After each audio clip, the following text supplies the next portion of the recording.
Welcome to RJ next exam. RJ next exam में आपका स्वागत है दोस्तों।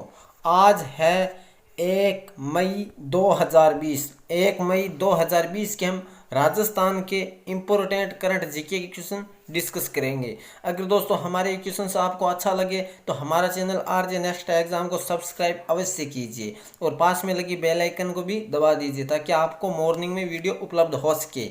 और इस वीडियो की पीडीएफ आप इस वीडियो के डिस्क्रिप्शन में जाकर वहां से डाउनलोड कर सकते हो। और मेरे इस वीडियो के अंत तक बने रहिए।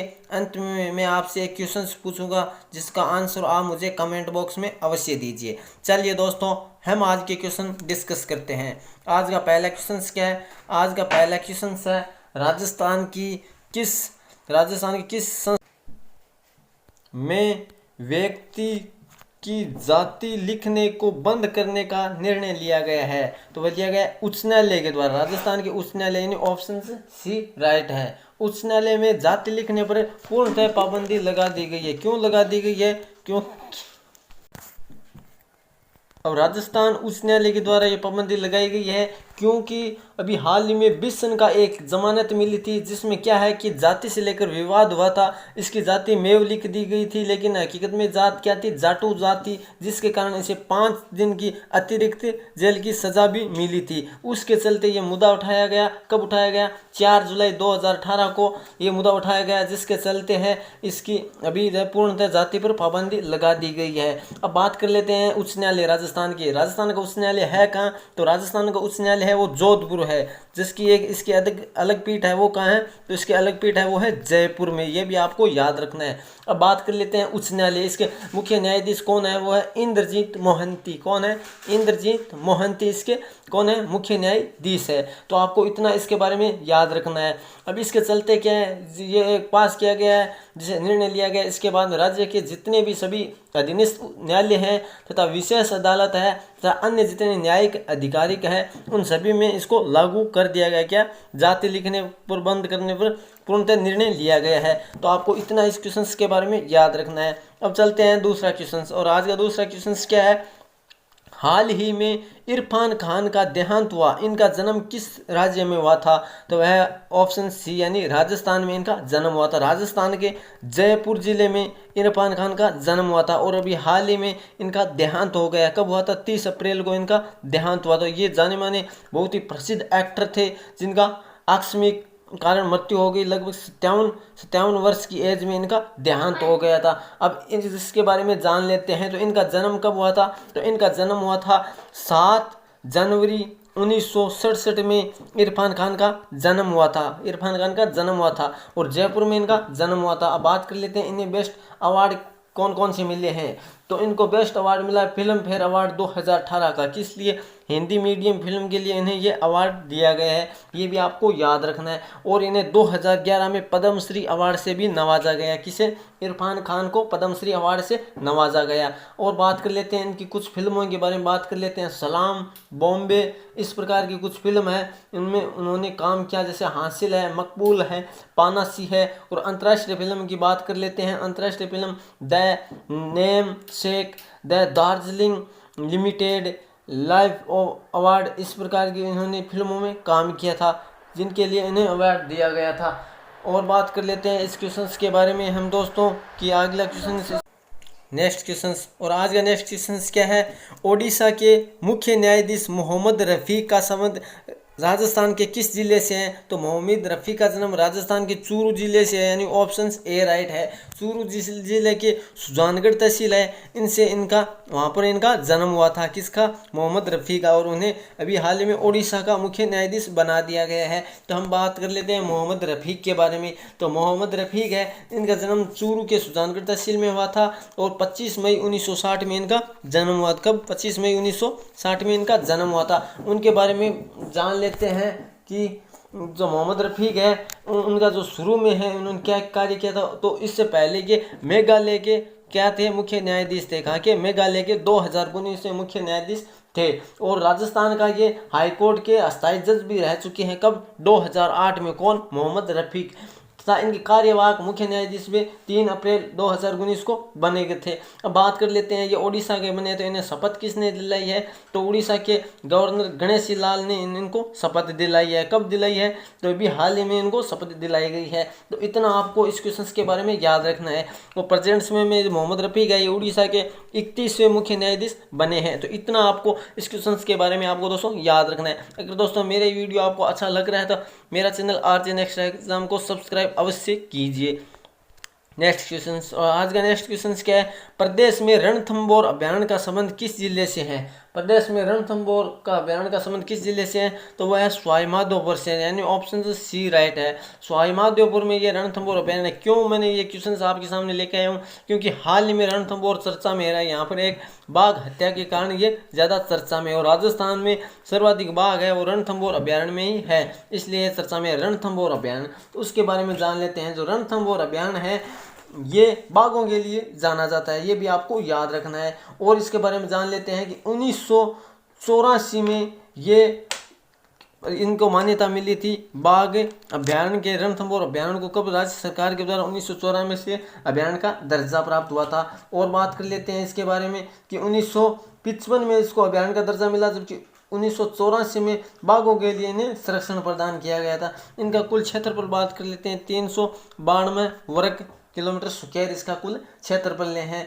और इसके बारे में जान लेते हैं कौन कौन से जीव है, तो बाघ है, बगेरा है, चील है, सांबर है, नीलगाय है, रींछ है, जरख है, चिंकारा है, और यहाँ पर मुख्य तालाब है पद्म तालाब। मुख्य तालाब है पद्म तालाब, ये भी आपको याद रखना है। राजसमंद एक झील भी इधर है। अब बात कर लेते हैं राजस्थान में कुल कितने अभयारण्य हैं, तो राजस्थान में कुल वैसे 4 है। कौन कौन से, तो एक तो रणथंभौर अभयारण्य हो गया, और एक केवलादेव राष्ट्रीय अभयारण्य जो कहाँ है, भरतपुर में। एक सरीस का राष्ट्रीय उद्यान जो भरतपुर में है, और एक है वो अलवर में है। सरीस का अलवर में, केवलादेव भरतपुर में है। अन्य एक मुकुंदरा हिल्स भी है जो कोटा और चित्तौड़गढ़ में स्थित है। तो इतना आप इस क्वेश्चन के बारे में याद रखेंगे।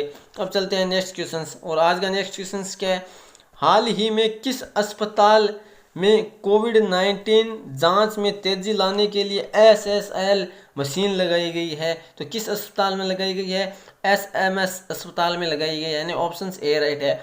SMS अस्पताल कहाँ है, तो ये जयपुर की सवाई मानसिंह अस्पताल इसे नाम है, उसे SMS अस्पताल भी कहा जाता है क्योंकि सवाई मानसिंह ये अस्पताल का नाम है। अब बात कर लेते हैं इसके बारे में कि यहाँ पर कोरोना के चलते जो पॉजिटिव सैंपल है उन्हें जल्दी ठीक करने के लिए, सैंपल जल्दी से चेक करने के लिए यहाँ पर ये मशीन लगाई गई है। कौन सी मशीन नाम है, SSL मशीन। और कहाँ, तो ये जयपुर के जैसे महात्मा। और इसके बारे में जान लेते हैं कि इसके द्वारा जो DNA व RNA के आइसोलेट करने वाले जो न्यूक्लिक एसिड है, एक्सट्रेटर जो स्वाई है, उनके लिए ये जो रिपोर्ट सौंपेगी, जहाँ क्या है कि कोरोना महीनों से इसकी क्या है जांच होगी, सैंपलों की जांच होगी कोरोना से पीड़ित है। और एक बार में 48 सैंपल की जांच होगी, यानी एक बार में 48 सैंपलों की एक साथ इन मशीन के द्वारा जांच की जाएगी। तो ये कहाँ लगाई गई है, SMS अस्पताल जयपुर में इसको लगाया गया है। तो इतना आपको इस क्वेश्चन के बारे में याद रखना है। नेक्स्ट क्वेश्चन, और आज का नेक्स्ट क्वेश्चन क्या है, हाल ही में पुरुषों की विश्व मुक्केबाजी चैंपियनशिप 2021 की मेजबानी कौन करेगा, तो कौन सा करेगा देश, वह करेगा सर्बिया, यानी ऑप्शन से बी राइट है। क्यों करेगा, क्योंकि इससे पहले 2021 की मेजबानी कौन कर रहा था, तो वो भारत को सौंपी जाने की संभावना थी, लेकिन क्या है कुछ मापदंडों से अधूरी होने के कारण मापदंड इसे सर्बिया को मेजबानी करने का फैसला हो गया है। अब बात कर लेते हैं सर्बिया को इसका देने का फैसला कर दिया गया था। हम जान लेते हैं कि इसके बारे में कि जो विश्व मुक्केबाजी चैंपियनशिप इसकी स्थापना कब हुई थी। मुक्केबाजी चैंपियनशिप की स्थापना हुई 1946 में। स्थापना कब हुई, 1946 में इसकी स्थापना हुई थी। और बात कर लेते हैं इसका मुख्यालय कहाँ है, तो वह है लोजेन में। कहाँ है, लोजेन कहाँ है, स्विट्जरलैंड में।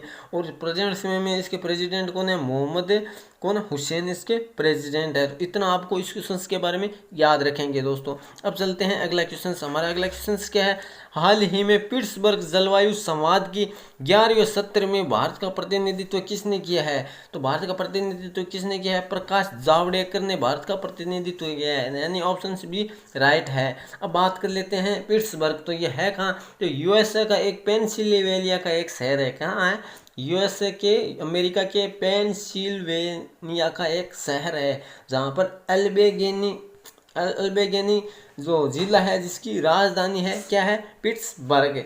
यहाँ पर ये संवाद हुआ है 11वां। इसमें भारत में किसने भाग लिया तो प्रकाश जावड़ेकर। कौन है, केंद्रीय पर्यावरण एवं जलवायु मंत्री है प्रकाश जावड़ेकर। इन्होंने वीडियो कॉन्फ्रेंस के द्वारा इसमें भाग लिया है, ये भी आप याद रखें। क्यों वीडियो कॉन्फ्रेंस के द्वारा, क्योंकि अभी कोरोना वायरस के चलते कोई मीटिंग नहीं हो पाती है, जिसके चलते वीडियो कॉन्फ्रेंस के द्वारा सभी मीटिंग्स है इनका आयोजन किया जाता है। तो ये आप याद रखेंगे इसके बारे में। अब दोस्तों इसके बारे में क्या बात कर लेते हैं, जो पिट्सबर्ग शहर है ये कहाँ है, अमेरिका। तो अमेरिका के बारे में जान लेते हैं। अमेरिका कैपिटल क्या है, वाशिंगटन DC। और यहाँ के प्रेसिडेंट कौन है, तो वो है डोनाल्ड ट्रंप। इतना आप इस क्वेश्चन के बारे में याद होना चाहिए।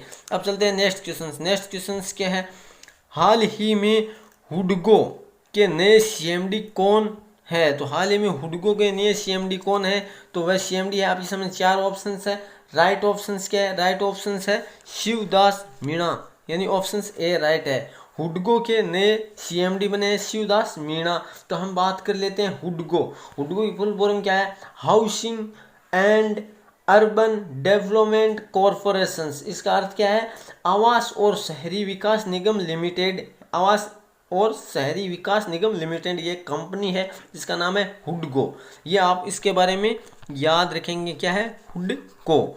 अब बात कर लेते हैं दोस्तों इसके कौन बने हैं प्रेजेंट समय में CMD, वो बने शिवदास मीणा। कौन है शिवदास मीणा, ये 1989 बैच के IAS अधिकारी है। क्या है, IAS अधिकारी है, 1989 बैच के IAS अधिकारी। इतना आप इस क्वेश्चन के बारे में याद रखेंगे। अब चलते हैं अगला क्वेश्चन। हमारा अगला क्वेश्चन क्या है, हाल ही में मुंबई हाई कोर्ट के मुख्य न्यायाधीश के रूप में शपथ किसने ली है। तो हाल ही में मुंबई हाई कोर्ट के मुख्य न्यायाधीश के रूप में शपथ किसने ली है, तो आपके हम 4 ऑप्शन है। राइट ऑप्शन क्या है, राइट ऑप्शन है तो है दीपाकर दत्त। कौन है, दीपक कर्माकर दत्त ने शपथ ली है, यानी ऑप्शन C राइट है। दीपाकर कर्माकर दत्त ने यहाँ पर मुंबई हाई कोर्ट में शपथ लिया। तो मुंबई हाई कोर्ट कहाँ है, तो ये महाराष्ट्र का हाई कोर्ट है। कहाँ का है, महाराष्ट्र का हाई कोर्ट है।